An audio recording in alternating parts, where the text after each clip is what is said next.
tulisan Philip Hurihiti terbukti bahwa semua agama mengalami kerentanan kekerasan-kekerasan yang berbasis radikal, ekstrim, dan teror ketika mereka terlibat dalam kepentingan-kepentingan politik. Pertentangan-pertentangan politik ini kemudian membuat orang-orang Eropa, kolonial Eropa, membuat satu kesimpulan bahwa semua kelompok agama ini harus dijadikan mesin-mesin politik sebagai alat untuk menghegemoni negara-negara jajahan. Lalu diutuslah 25 orang Eropa untuk berpura-pura menjadi Islam, berpura-pura menjadi Hindu, berpura-pura menjadi Buddha, untuk ingin tahu apa kelemahan Hindu, kelemahan Buddha, dan kelemahan Islam. Itu.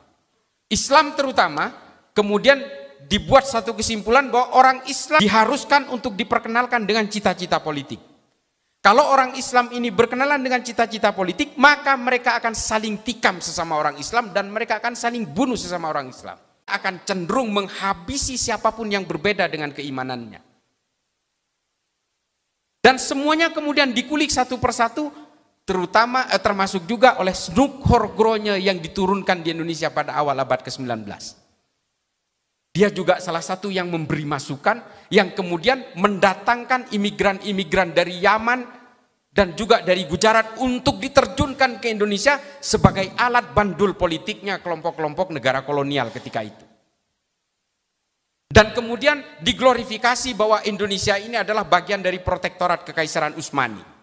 Sementara di sisi lain ada kelompok yang bernama Wali Songo, kemudian kita kenal ini, berusaha mengislamkan banyak orang di Indonesia.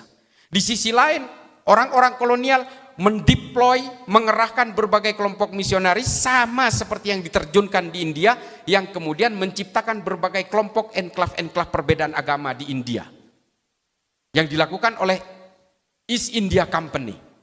Dan di Indonesia dilakukan oleh VOC.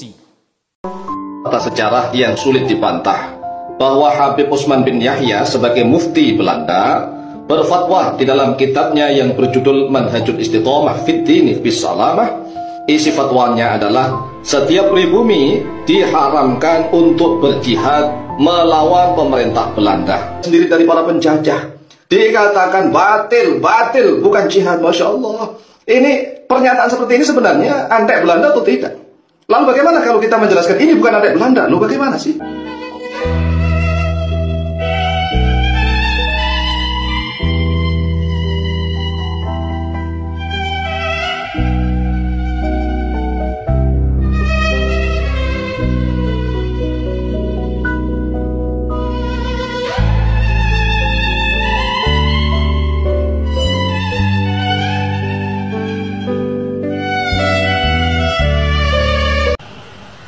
Hancurkan sekat-sekat nasionalisme yang telah memecah belah kita semua.